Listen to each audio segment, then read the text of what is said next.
What's going on, y'all? Jordan Redding here. I'm here with Brandon Bing over here at Copper Bottom Distillery. We're here with the owner, Jeremy, who's gonna talk some shop with us. We've already had a good time. How you doing, Jeremy? What's up, guys? How we doing? Good to meet you guys. Really good. Nice to meet you. Absolutely. It's nice to see you. Absolutely.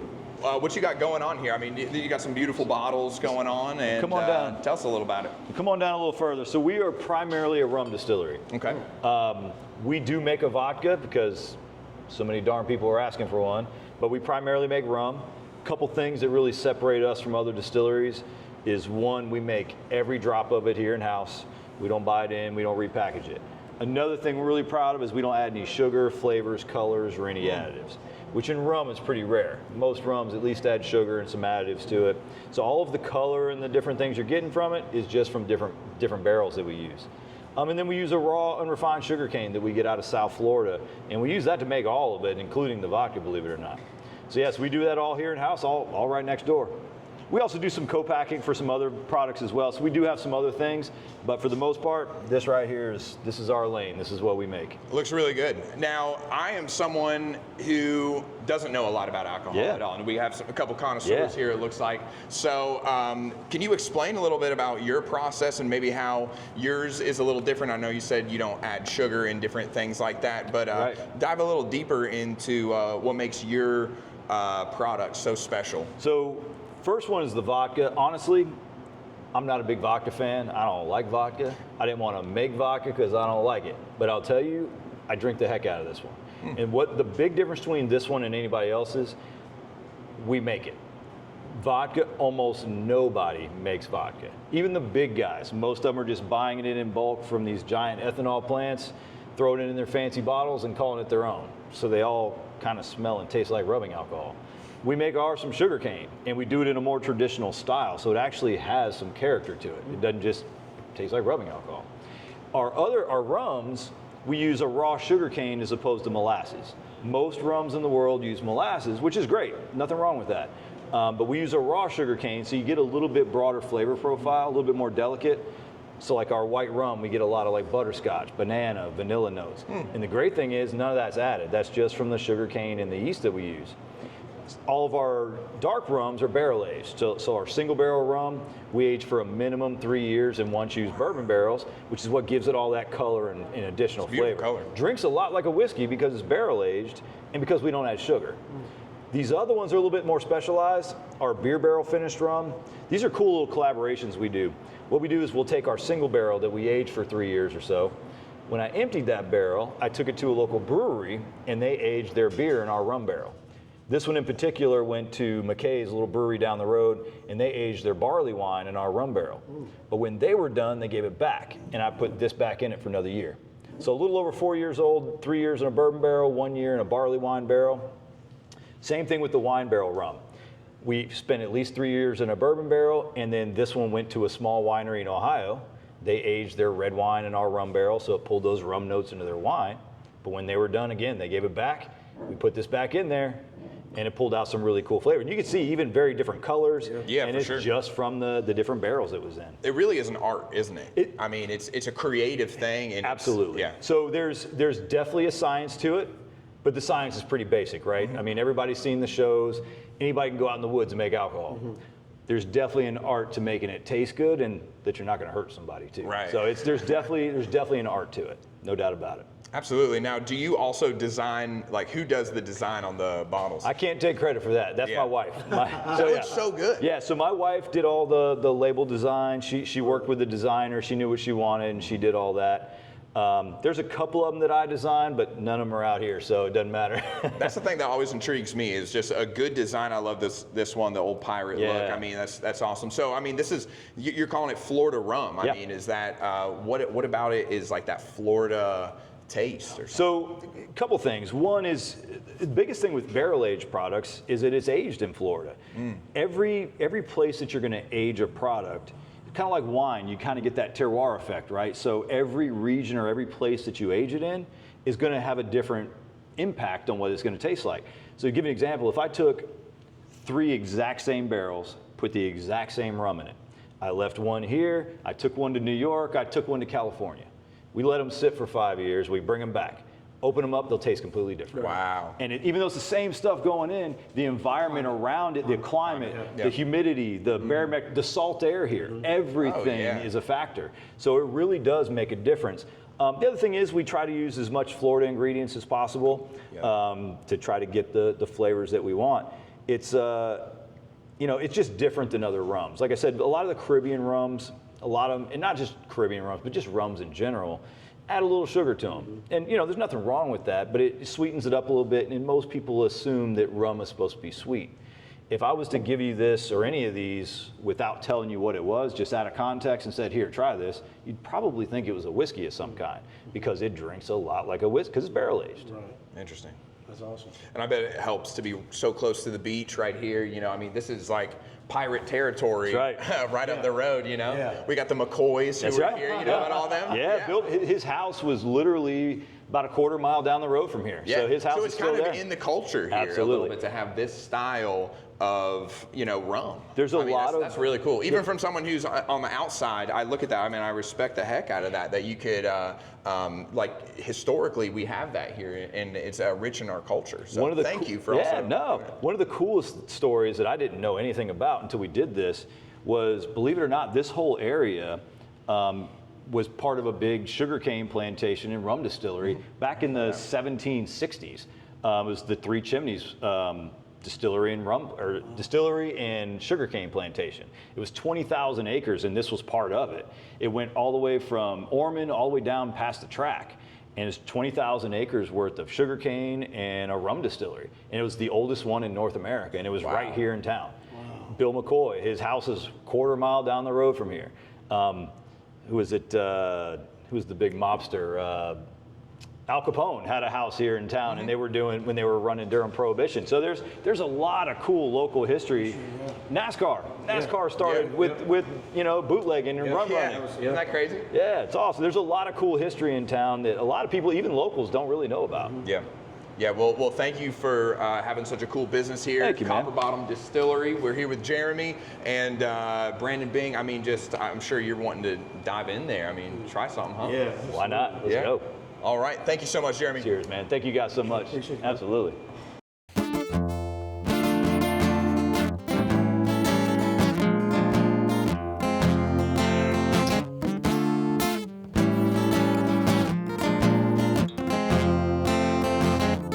I love you. I hate you. Can't go through this shit anymore. Why can't I let you go? Trying to push you out that damn door. Got me hanging by a thread. Mental tug of war. You drive me crazy, tearing up my heart and soul. Piece by piece you keep on breaking me to the bone, to the bone. Looking back at all the things you did to me, like hammering nails into the bark of my tree. Manipulation got you through all the pain you brought me. Chopping at my roots like an axe, trying to destroy me. You drive me crazy, tearing up my heart and soul. Piece by piece you keep on breaking me to the bone, to the bone.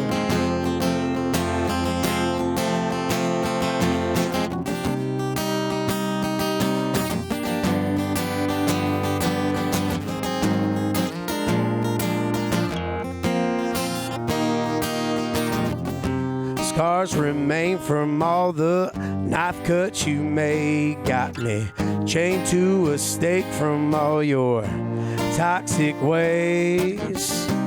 Double life in all your dirty little secrets. Got me captive like I'm the one to blame.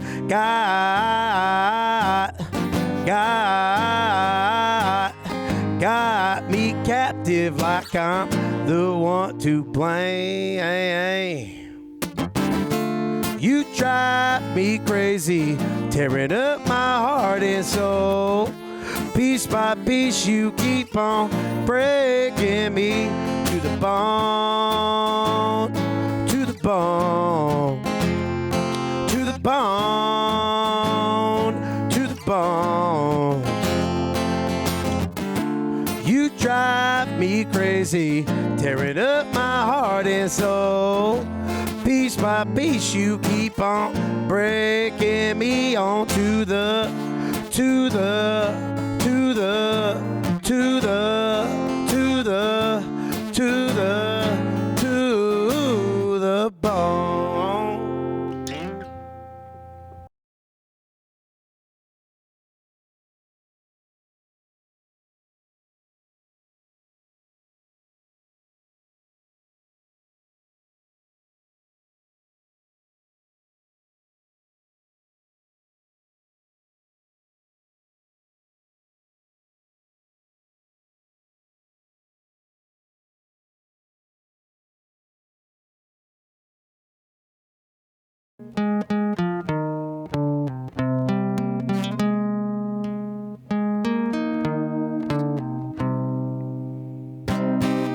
You could take my cash away, but you won't take my land from me.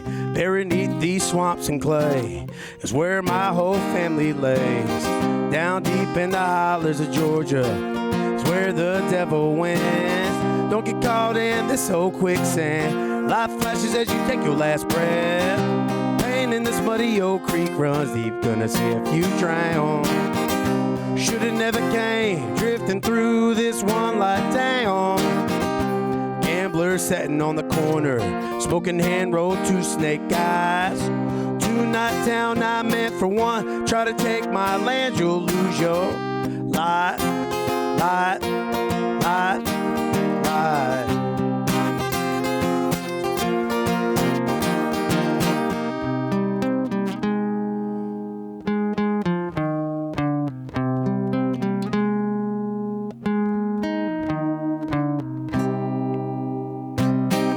Tree brush, crash and drag as I scrape your skin away. Heart racing, uncontrollably. Eyes flicker as your breath escapes. Nervous tremors take your body over. Gasping breaths push you over the edge. Your brain trapped, there's no way out. Desperation sets your conscience hazing. Pain in this muddy old creek runs deep. Gonna see if you drown. Should've never came drifting through this one light town. Gambler sitting on the corner, smoking hand rolled two snake eyes. Two-night town I meant for one. Try to take my land, you'll lose your light, light, light, light.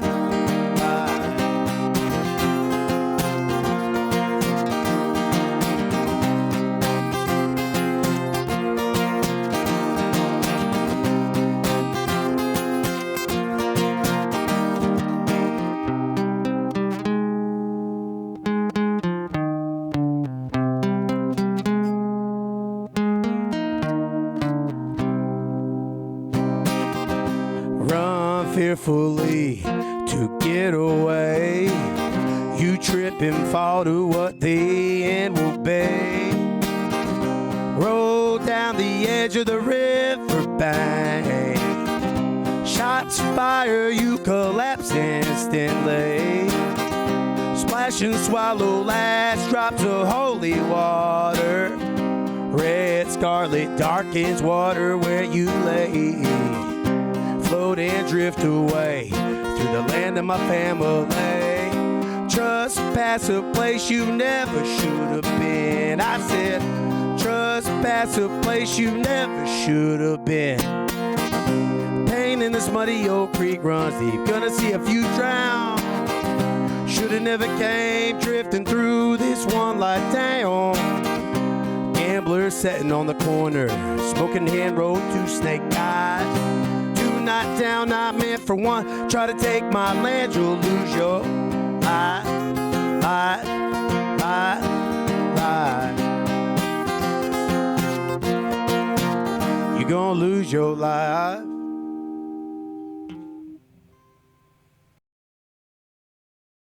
Hey folks, we're here behind the scenes at Copper Bottom Distillery here in Holly Hill, Florida. I got Jeremy, the owner here. Yes, sir. Good to see you again, man. Thanks for having us. Tell us a little bit about what you got going on here, because there's a lot. Yeah, so we're a craft distillery here, like you said, in Holly Hill. We can make just about anything, but we primarily make rum and vodka. We have a 300-gallon pot still with 2 offset fractional distillation columns. And like I said, the cool thing about this setup is I can make just about anything. We heat it all up with steam. We put about a 10%, basically a distiller's beer in here. That alcohol starts to boil and rises up. It'll come over and then down. And in each one of these little windows, there's copper plates on the inside. You can actually see it a little better in this one. But that alcohol vapor will come into the bottom, hits those copper plates and recondenses. It'll heat up again and boil and rise up to the next one, and so on. So each one of these chambers is like a little mini distillation. So as the spirit rises up the column, the proof goes up and the purity goes up. So we use the first one to make all the rum.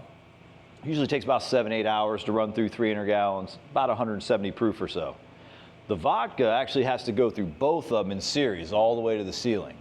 That's about a 15-16 hour day for me.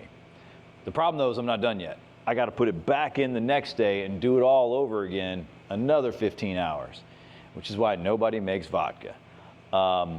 We make it all here in-house, 100% start to finish.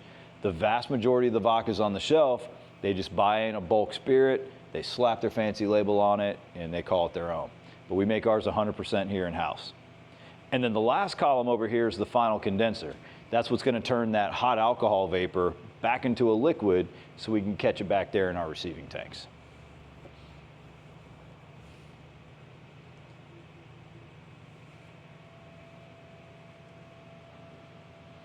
Cheers to Copper Bottom. Hey, cheers to Copper Bottom. Cheers, Cheers to Copper Bottom. Thanks for having us. We really appreciate it. Appreciate it, guys.